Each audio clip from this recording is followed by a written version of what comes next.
Selama 2 minggu ini kita belajar dari kebenaran firman Tuhan yang diambil dari Mazmur 37. Malam hari ini kita mau baca firman Tuhan ini tapi dari terjemahan The Passion. Bisa minta tolong Pak Hendro. Kita baca dari Mazmur 37 ayat yang ketiga, 4, dan 5, tapi kita bacanya satu ayat dulu. Di sini dikatakan, tetaplah percaya kepada Tuhan dan lakukanlah yang benar di matanya. Tetaplah percaya. Jadi artinya kalau tetaplah percaya itu bisa berbicara, di dalamnya itu ada waktu. Berbicara tentang sesuatu yang tidak terjadi hanya sekali atau 2 kali, tetapi bicara konsisten. Tetap percaya dulu, sekarang, dan sampai pada akhirnya kita tetap percaya. Nah, di sini saya pilih gambarnya seorang pelari ya, pelari yang bisa menyelesaikan sampai garis akhir. Jadi kalau dikatakan tetap percaya, itu kita menyelesaikannya sampai garis akhir. Untuk memulai sesuatu yang baru itu baik, tetapi adalah lebih sempurna kalau kita bisa menyelesaikan apa yang kita sudah mulai. Mungkin dalam perjalanan hidup kita ada sesuatu yang kita mulai, tapi pada akhirnya kita tidak bisa menyelesaikannya sampai finish. Itu akan menjadi satu kerugian, pastinya juga mungkin ada penyesalan di dalamnya, ataupun mungkin akan menjadi satu pertanyaan seumur hidup kita. Saya punya teman, dia menceritakan kepada diri saya bahwa seringkali dia itu mulai sesuatu tetapi dia tidak bisa menyelesaikan sampai akhir. Jadi sekolah nggak sampai selesai, terus pelayanan juga sudah dia mulai tapi dia nggak selesaikan, dan ada banyak hal yang dia lakukan tidak bisa menyelesaikan apa yang dia sudah kerjakan. Dan dia menceritakan bahwa seringkali dia mimpi, dan mimpinya itu peristiwanya itu intinya sama, melakukan sesuatu nggak sampai selesai, melakukan sesuatu nggak sampai selesai. Jadi dia menceritakan kepada saya seperti itu. Rupanya itu menjadi satu tekanan di dalam jiwanya yang ada di alam bawah sadarnya sampai dibawa ke dalam mimpi. Jadi dia bercerita, seringkali aku itu mimpi gitu loh. Mimpinya apapun eventnya itu gak selesai, mau pergi kemana gak jadi, mau melakukan apa gak selesai. Terus saya bilang ke teman saya, coba ngambil waktu untuk maksudnya berdoa dengan Tuhan. Mungkin ada bagian-bagian yang memang harus itu di hadapan Tuhan. Kalau kita gak lulus kan kita akan kembali lagi di fase itu. Tuhan mau kita lulus di situ. Tadi sebelum memulai ibadah ini, Kesia sempat cerita tentang pengalaman sekolah 2 hari, dan di kelas yang baru ini dia menceritakan dia bertemu dengan teman-teman yang istilahnya menurut dia itu memberatkan dia gitu ya. Dan pada waktu hari pertama dia ketemu itu, tahu kalau dia satu kelas dengan teman-teman ini, dia protes, enggak tahu protes ke siapa ya. Apakah bisa protes ke gurunya, tapi intinya malas harus ketemu dengan orang-orang seperti ini. Terus dia merenung, berarti ada sesuatu yang harus dia urusi, yang harus dia selesaikan. Nah, sempat tadi ngobrol dan saya bilang sama Kesia, berarti Tuhan mau kamu menyelesaikan itu, menuntaskan itu, karena Tuhan mau membersihkan perjalanan hidupmu. Jadi kalau kamu mau terbang tinggi, kalau kakimu diikat 5 meter ya, cuma sampai 5 meter, habis itu nyungsep lagi, jatuh lagi, karena kita enggak merdeka, ada ikatan. Nah, di sini Tuhan katakan tetaplah percaya kepada Tuhan. Kalau kita sudah memulai iman kita kepada Tuhan, Tuhan mau kita tetap percaya dan melakukan apa yang benar di matanya. Kalau kita dalam perjalanan kita, iman kita kepada Tuhan, Tuhan mau kita menyelesaikannya sampai garis akhir, glorious finish.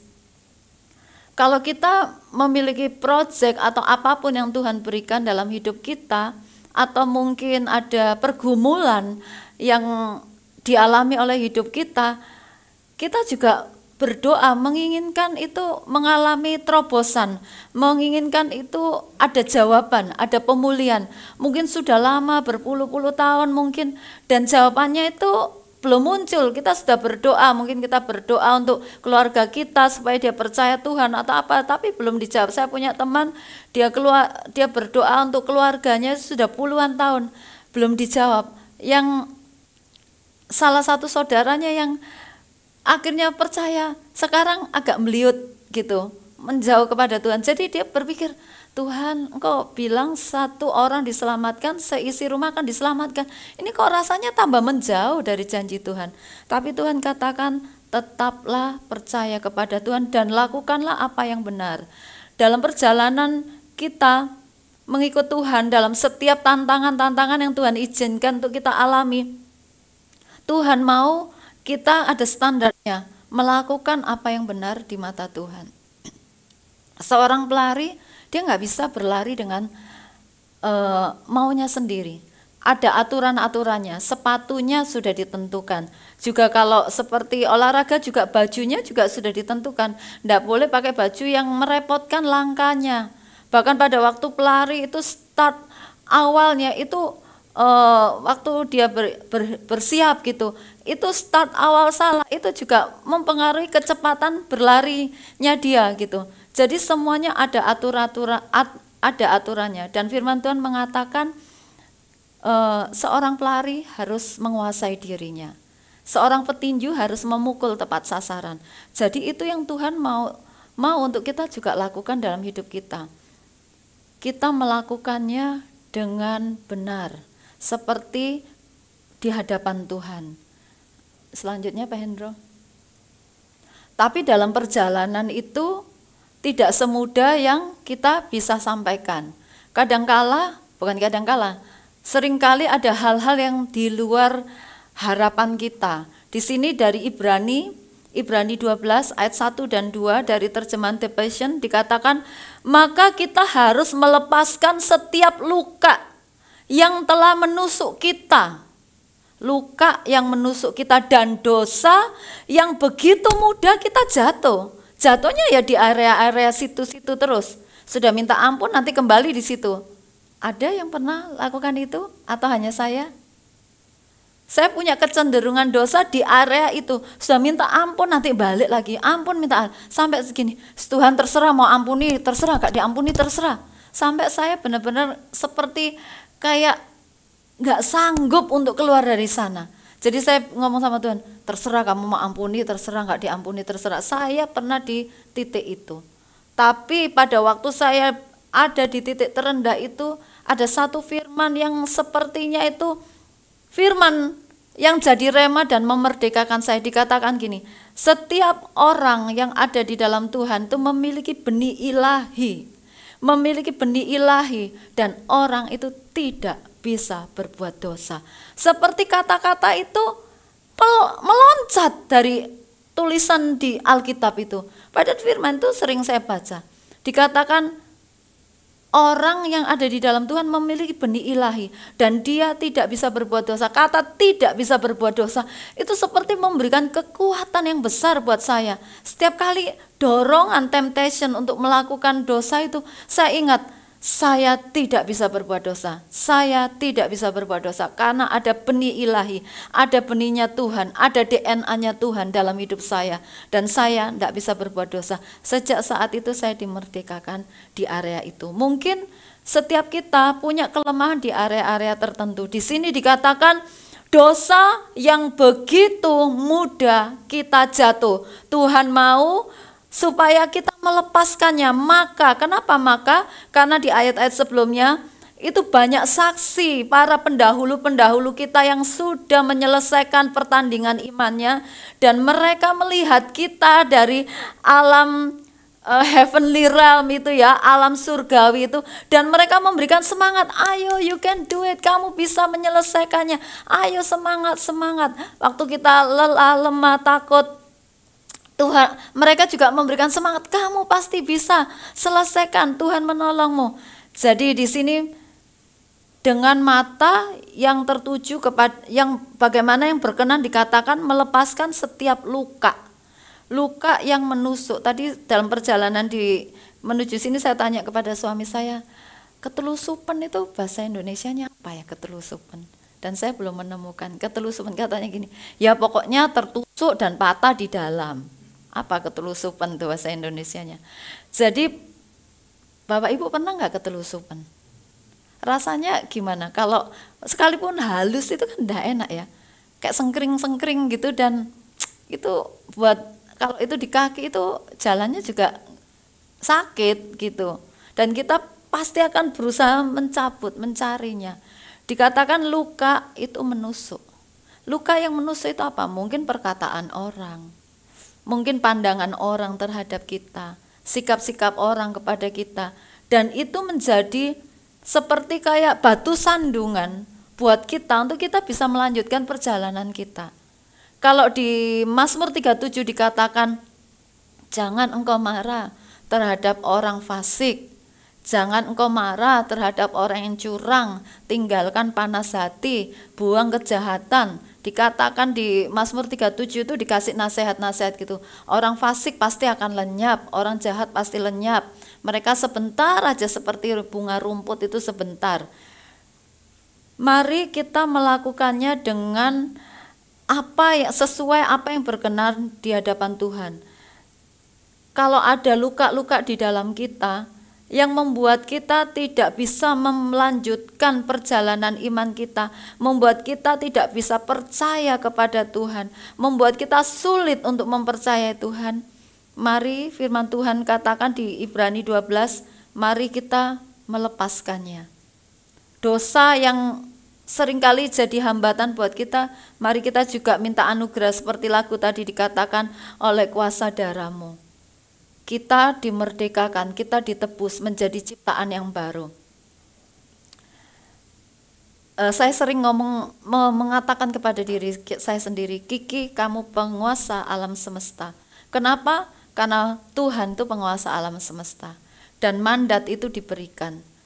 Kalau kita belajar di sekolah-sekolah yang itu ya, yang maksudnya sekolah-sekolah anak-anak kayak pendidikan agama itu dikasih tahu mandat budaya kan gitu kan. Ada mandat apa untuk menguasai bumi.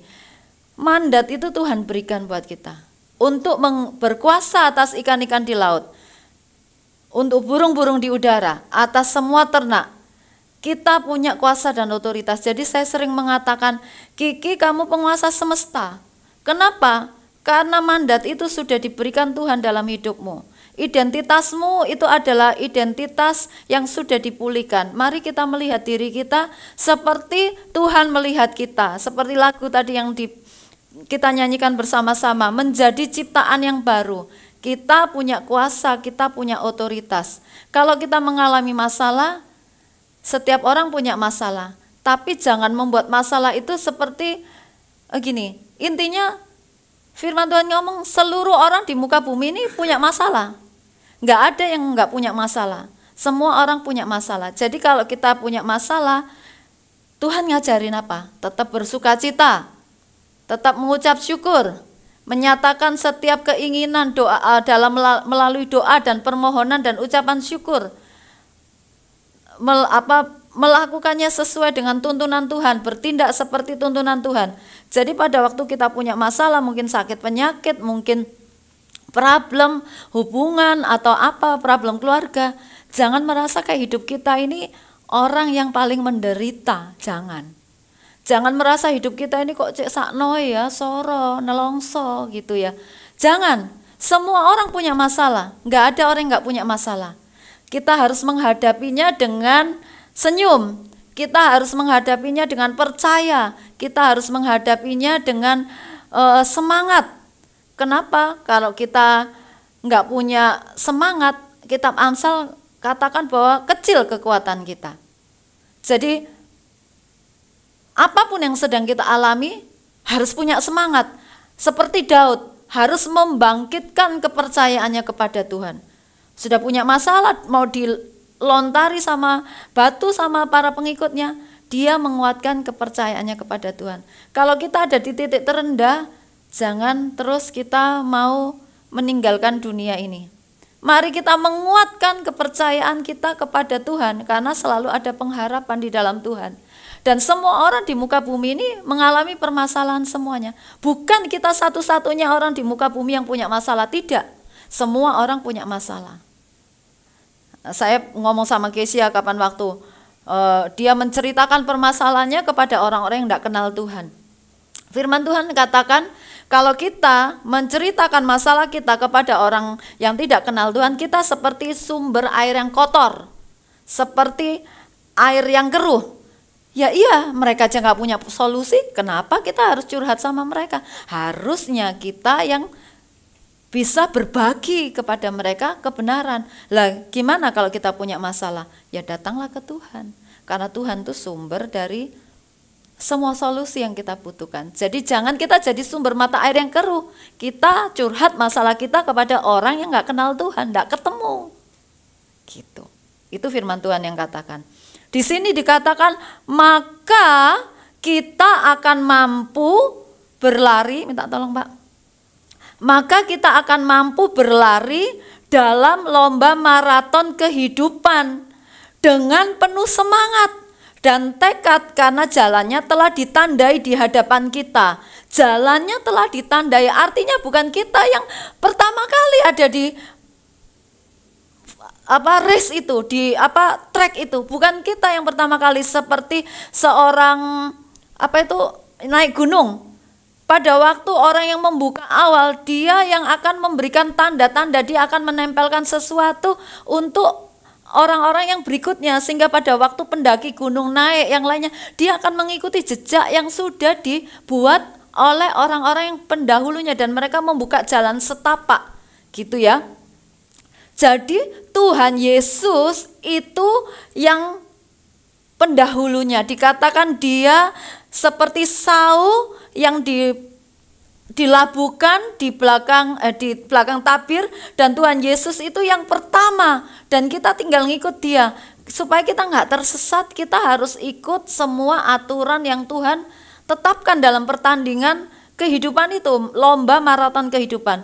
Jadi kita ini bersama-sama di dunia ini, kita sedang lomba di dalam perlombaan yang diwajibkan untuk kita. Saya tidak berlomba atas jalurnya Ibu Nita, Ibu Nita tidak berlomba atas jalurnya Ibu Lucy. Masing-masing punya jalurnya sendiri-sendiri, dan kita harus memenangkan pertandingan yang diwajibkan buat kita masing-masing oleh Tuhan.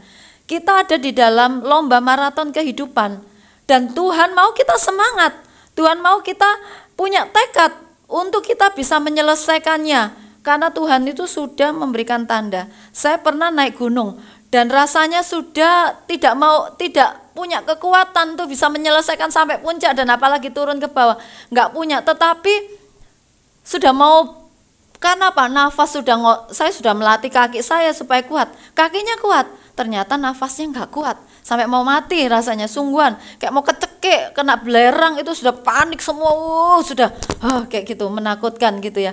Tetapi pada akhirnya saya menyelesaikan sampai di puncak. Mungkin perjalanan hidup kita tidak mudah, tapi mari kita menyelesaikannya bersama dengan Tuhan, karena Tuhan sudah ada di depan. Tuhan sudah membuka jalannya buat kita. Kita ngikutin aja trek yang Tuhan sudah berikan, tanda-tanda yang Tuhan sudah. Jangan ke kiri, kalau ke kiri kamu bisa nyungsep. Di sini kamu harus lompat. Ya, misal begitu. Jadi kita harus ngikuti apa petunjuk-petunjuk Tuhan. Dikatakan tetaplah percaya itu seperti itu. Tetap percaya, tetap lakukan yang benar itu seperti itu. Seperti seorang lomba maraton, terus-menerus dia menyelesaikan sampai garis finish. Selanjutnya, ayat yang ketiga yang bagian B, dikatakan gini, pusatkan hatimu pada janji-janji Allah, maka engkau akan merasa aman, berpesta dalam kesetiaannya. Pusatkan hatimu pada janji-janji Allah. Jangan pusatkan hati kita kepada permasalahan. Jangan pusatkan hati kita kepada orang yang menjengkelkan kita. Jangan pusatkan hati kita kepada berkatnya orang lain. Nanti kita membandingkan, kenapa dia berkati, aku kok enggak, aku sudah berusaha, tapi kok aku enggak, kok aku sepertinya Tuhan enggak jawab. Jangan pusatkan hati kita kepada hal-hal yang salah, tapi pusatkan hati kita kepada janjinya Tuhan. Saya percaya Tuhan memberikan janji buat setiap kita. Firman Tuhan katakan gini, hidupkanlah aku sesuai dengan janji-janjimu. Hidupkanlah aku sesuai dengan firman-Mu, sesuai dengan Taurat-Mu. Mari kita minta Tuhan, hidupkan kehidupanku, hidupkan bisnisku, hidupkan keluargaku, hidupkan masa depanku.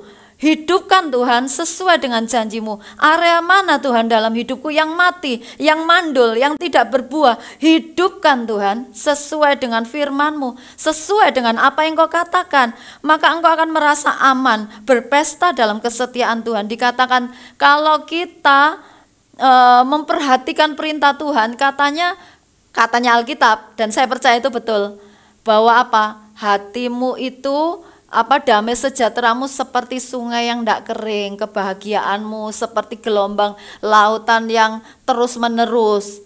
Dikatakan firman Tuhan, pada waktu kita memusatkan hati kita kepada firman Tuhan, pada janjinya Tuhan, kita akan memiliki damai sejahtera. Kita hidupnya itu enggak kemerungsung gitu loh. Kemerungsung itu artinya mungkin kaki jadi kepala, kepala jadi kaki, enggak jelas gitu ya.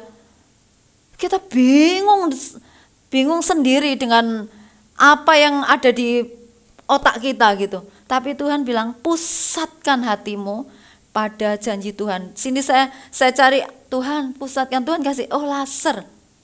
Seperti laser. Oke, lanjutnya Pak Hendro. Sinar laser itu adalah berkas cahaya yang terarah, yang sangat kuat. Dia hanya memiliki satu warna tertentu atau satu gelombang tertentu. Artinya gini, next Pak. Jadi sifatnya laser itu dia koheren itu terarah. Artinya sinar itu bisa diarahkan ke posisi yang dimau gitu. Jadi dia bisa sampai menembus ke bagian yang paling kecil tuh bisa. Dia bisa diarahkan sinar itu. Terus sifatnya dia juga monokromatik, artinya tidak ada campuran. Dia cuma satu cahaya aja, tidak ada campuran. Pada waktu kita memusatkan hati kita kepada firman Tuhan, jangan ada campuran. Campurannya apa? Kebenaran diri sendiri, kekhawatiran, ketakutan, kecemasan, dan semuanya. Tuhan mau kita pusatkan hati kita kepada firman Tuhan. Dan Tuhan mau kita cuma satu aja, jangan bercampur. Terus selanjutnya dia tidak menyebar. Kalau sinar itu menyebar, dia tidak bisa kuat. Dia harus disatukan, difokuskan sehingga dia kuat. Pada waktu hati kita difokuskan kepada firman Tuhan, maka fungsinya laser ini fungsinya banyak. Bisa untuk senjata, ya kan, perlindungan. Bisa untuk medis ya, bisa untuk industri. Itu maksudnya secara garis besar aja, tapi fungsinya banyak laser itu. Jadi dia bisa menembak dari jarak jauh ya. Melalui doa-doa kita, melalui pujian penyembahan, kita itu bisa langsung tembus ke surga. Pada waktu kita sungguh-sungguh sepakat dengan Tuhan, roh, jiwa, dan tubuh kita sepakat dengan Tuhan. Kadang kita berdoa, pikiran kita di sana, mulut kita di sini, tapi pikiran kita ke sana, kemari, ke sana, hatinya kita kemari, mau mikir ini, mikir itu. Tapi Tuhan mau kita fokuskan itu sampai kita menyatu dengan Bapa, Putra, dan Roh Kudus. Kita menyatu dengan alam surgawi. Maka dikatakan kalau kamu sepakat dengan Tuhan, apa yang kamu ikat di bumi itu terikat di surga, apa yang kamu lepaskan di bumi itu terlepas di surga. Itu akan benar-benar terjadi. Kuasa itu akan bisa terjadi pada waktu kita seperti laser. Pada waktu di keluarga, kita punya kesepakatan dengan suami istri, kita punya kesepakatan antara orang tua dan anak. Kalau anak-anak kita sudah mulai dewasa, mungkin ada beberapa hal yang kita bisa percayakan kepada mereka, dan kita mulai bersama-sama berdoa sepakat. Itu akan menjadi satu sinar laser yang kuat untuk menerobos benteng-benteng musuh. Ya, musuh kita nggak mau kita diberkati. Musuh kita tidak mau kita sukses. Kita nggak mau hidup di dalam kelimpahan yang Tuhan berikan. Jadi melalui doa kita, kuasa kesepakatan itu bisa menerobos benteng musuh. Bisa dikatakan sebagai senjata, tapi sinar laser ini juga bisa untuk pengobatan, menyembuhkan. Saya dulu operasi pakai laser. Jadi motongnya tidak pakai gunting, pakai laser. Itu bisa sembuhnya lebih cepat daripada potong pakai gunting, pakai pisau bedah gini. Jadi sinar laser tadi bisa untuk medis, artinya melalui pada waktu kita sepakat dengan janji Tuhan, maka hal-hal yang ajaib itu bisa diciptakan. Kita bisa menciptakan dengan kata-kata, memperkatakan firman Tuhan. Seperti ada lagu, aku diberkati, sepanjang hidupku diberkati. Waktu bangun pagi hari, siang berganti malam, aku diberkati. Mari bangun tidur, perkatakan itu, jangan ndiki sandale, ndiki gini. Mari bangun tidur kita katakan, aku diberkati, sepanjang hidupku diberkati. Weh telat, ayo bangun cepat. Kita mulai mengubah melalui kata-kata kita memperkatakan perkataan firman Tuhan. Ya, kita fokus supaya kita punya kekuatan yang menembus sampai ke titik pertahanan musuh, jebol, dan berkat itu turun. Breakthrough itu turun atas hidup kita. Itu pada waktu kita memusatkan hati kita kepada Tuhan, kepada janji-janjinya. Itu yang dikatakan tetap percaya, itu maksudnya seperti itu. Jadi percaya bukan, oh ya percaya, iya aku percaya, so what? Percaya itu ada langkah-langkahnya. Kita juga memperkatakan firman Tuhan. Menjadikan firman Tuhan itu bagian dari hidup kita. Bukan hanya di angan-angan, tetapi firman Tuhan harus menguasai seluruh hidup kita. Tindakan kita, dia harus ada di pekerjaan kita. Dia harus ada di anak-anak kita. Dia harus ada di hubungan suami istri. Firman Tuhan itu harus memimpin setiap keputusan-keputusan kita. Selanjutnya, ayat yang keempat, dikatakan, jadikan Allah sebagai kesukaan dan kesenangan terbesar dalam hidupmu, maka dia akan menyediakan bagimu apa yang paling engkau inginkan. Ini gambar galaksi ya. Di dalam galaksi itu kan banyak bintang-bintang. Semua benda-benda planet itu kan ada mengitari orbitnya. Dia terpusat. Kayak di planet kita galaksi Bima Sakti, itu pusatnya kan matahari. Semua mengelilingi matahari. Semua mendapatkan energi dari matahari. Matahari itu memberikan kehidupan bagi bagi planet-planet itu. Di bumi ada kehidupan, itu dari matahari. Jadikanlah Tuhan itu pusat kehidupan kita. Jadikan Tuhan itu energi buat hidup kita, yang memberikan kesegaran setiap hari untuk kesehatan kita, untuk mental kita. Jangan healing ya boleh, tapi kita jangan sampai ikut-ikut orang dunia. Healing kita itu di dalam Tuhan sesungguhnya. Jadi biar Tuhan itu jadi kesukaan terbesar kita dalam hidup kita. Menyediakan apa yang paling Tuhan menyediakan apa yang paling engkau inginkan. Wah, kayak firman ini kayak jauh di angan-angan. Tapi mari kita buat firman ini mendarat dalam hidup kita. Artinya firman ini, aku mau ngalaminya Tuhan. Aku mau ngalami, aku mau menjadikan engkau kesukaan buat hidupku. Setiap hari. Tadi lagunya Miss Maria yang terakhir dikatakan apa? Ku nikmati keindahan dan keagunganmu. Ada kalanya pada waktu kita masuk hadirat Tuhan, kita nggak bisa nyanyi. Kita nggak bisa ngomong lagi. Kita hanya bisa diam dan kita kayak rasa di sini tuh kayak penuh dan penuh. Kenapa? Karena Tuhan menyatakan dirinya untuk kita. Mari kita menjadikan Tuhan itu satu pribadi yang lebih dekat daripada nafas kita sendiri. Itulah yang dikatakan pada waktu kita menjadikan Tuhan itu tempat yang pribadi yang kita percayai. Selanjutnya Pak. Ayat yang kelima, berikanlah kepada Tuhan hak untuk mengarahkan hidupmu, dan saat engkau percaya kepadanya, di sepanjang jalan engkau akan menyadari bahwa dia telah melakukannya dengan sempurna. Tadi saya sempat ngintip kaosnya Pak Christian di situ. Pilihanmu adalah apa Pak tadi kaosnya? Iya, kita adalah apa yang kita pilih, itu betul. Betul. Yang kita pilih itu menentukan siapa kita. Masalahnya, apakah kita yakin pilihan kita itu dijamin tokcer? Kadang enggak juga ya. Siapa yang pernah salah di dalam pilihannya? Dan pilihannya itu untuk hal-hal yang serius. Misal, salah jurusan, salah kuliah. Saya punya saudara baru semester 2, membayarnya mahal. Habis gitu ngomong ke papa mama, enggak cocok, salah jurusan. Mau keluar. Lah dulu yang milih siapa? Apakah Bapak Ibu pernah ngalami salah milih? Pernah nggak? Jangan bilang salah milih suami.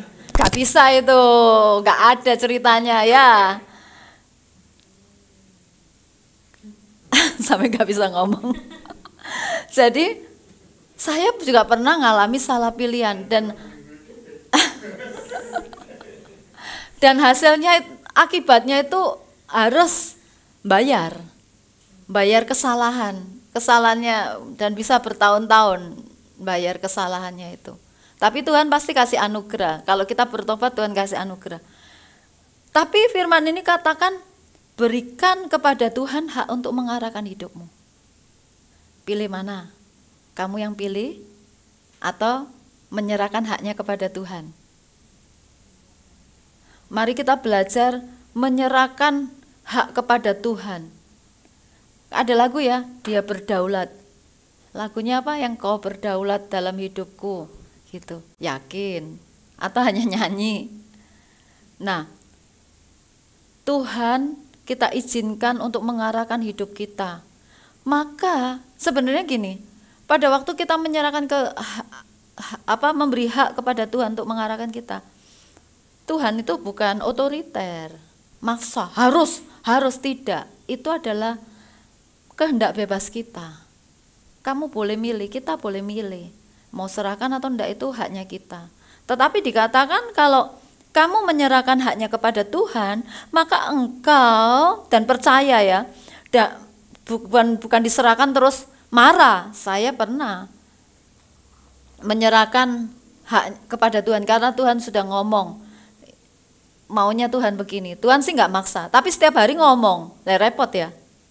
Tuhan nggak maksa, tapi setiap hari ngomong dengan lembut. Lama-lama ya gerisingan ya kalau orang Jawa bilang. Tapi saya akhirnya menyerah. Tapi menyerahnya nggak sungguh-sungguh. Ngomel gitu loh. Ngomel kayak eman nurut Tuhan. Harusnya enggak loh, harusnya gini. Itu saya ngalami itu.